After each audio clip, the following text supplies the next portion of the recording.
Maverick Station. Well, let's see what one do. Let's see the pre. Yeah, Jamaica. 1-2. No. 1-2. 1-2 in Brussels, in the Brussels Diamond League. The women's 100 meters.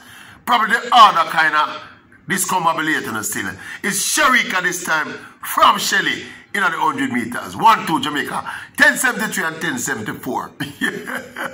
Yeah, and of course, the Kalu was third. 10.78, I think she get Alia Habs, the America, 10.91. And SHA'CARRI Richardson, 5th place, 10.93. So, it was a pretty fast race, you know. It was a pretty fast. I watch a race and I said, this race, when I watch a race like, I said, this race don't look so fast. It looked like pretty pedestrian, you know. Shelly get up. Normally she get up before the pack. She was a little bit ahead of them. And then, you know, Shericka, of course, get up, you know, with her usual kind of, you know, fair start already. Mediocre start. And then she run out. Yeah, but I just start the race. Just when we see the flash time, them come up. And we say 10-7, 10-7, 10-7. So wait. That race was a 10-7, 10-7, 10-7 race. Pretty surprising, but it just shows you say the level where women sprinting, you know, where you can have a race with 5 people, right? 5 people, you know, went sub 11, you know. 3 people went sub 10.8, you know, and the race looked pedestrian. And they at least when it done, they don't even look excited. They just look like, oh, disappointing. I say, wait. Yeah, you see how the woman, the female athlete, them run sub 11 for joke now, when I run 10-7 for joke now. Yeah, thanks in large parts to the Jamaican contingent who kind of set the bar up there, you know. Because I tell you, say, a couple of years ago, when a female sprinter run 10-7, it was massive headline all over the track and field world, you know. Now 10-7 people are run 10-7 and sure. You see what I said? It was a great. I want to tell you another secret. I tell you a secret.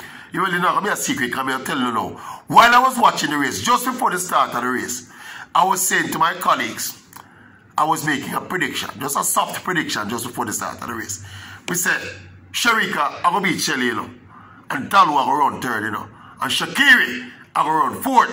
Right? So we picked the top, we picked them fourth. But I'm just barely off. SHA'CARRI got pipped into 4th place. She finished 5th by the other American, Alia Habs. So we almost get it 100% right in terms of my prediction. See, but but I have to say something though, specifically about SHA'CARRI Richardson. What I say? She's fully back now, you know. She's fully back now, you know. You see, remember I was telling about that race where she ran the other day against Ilian. That 11:29 race where she run, and people are saying, oh, 11:29, I got them time the other time. Remember, me I tell you about conditions. Yeah? That 11:29 where she run in them miserable conditions there in Switzerland, it would have translated to something like the 10-9 where she run today. So she in that 10-9 zone there. So SHA'CARRI Richardson, I think officially is back. And you notice she have less fandangles and left. Her hair is more conservative now. Yeah? This race and the previous race where she run and beat Ilian, her hair look less conservative now. Look more conservative now, sorry.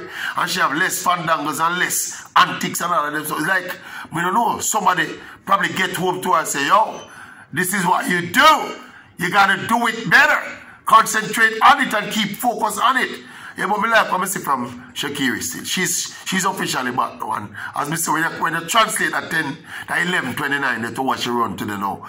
Conditions now. You see how conditions make race? For all of the people that talk about the 11:3 and 11:29. Conditions make times. Yeah, that's what it does. But I'm glad to see back now. I'm glad to see SHA'CARRI back now. One more thing. Shelly execution. I expected it, as me tell you, I predict. So Shelly, I'm going to get beaten by Shericka, because Shericka not the form of life. I remember that Shelly had to be tentative because she had come off a little hamstring niggle. Is that a nose niggle or a toe niggle this time? You know, this is a hamstring niggle, and you don't play with hamstring niggles. One of the persons I was watching the race with inside, they was saying to me that, yo, how Shelly run 10.73 pan up or 10.74 pan a sore hamstring? I said, no man, it cannot be that sore. She obviously had the sore hamstring. She recovered enough to get it a go, but you know, say psychologically, after you suffer any kind of hamstring discomfort, you're not going to be able to execute as confidently as you would if you did get a couple of workouts on it.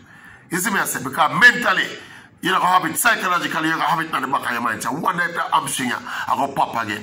So, like I said, Shelly get this race out of her system now, and she breezed through and run at 10-7.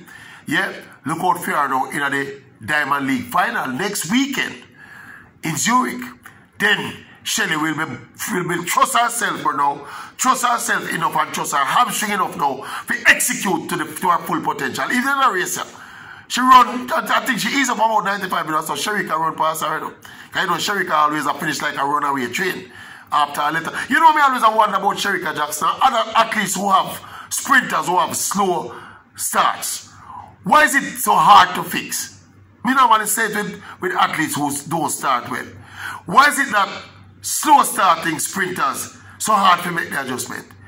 It's something inherent in them when them reaction time, them nervous system and how they react to the gun. That even at this elite level, you know, an athlete like Shericka, for example, she's notoriously poor out of the blocks, you know, running 100 meters, you know, right? And yet still she's with the best track coach in the world, but yet still the problem seems to persist. I don't know if I don't know if she's improved, but she run all outdoors, indoors this year, you know.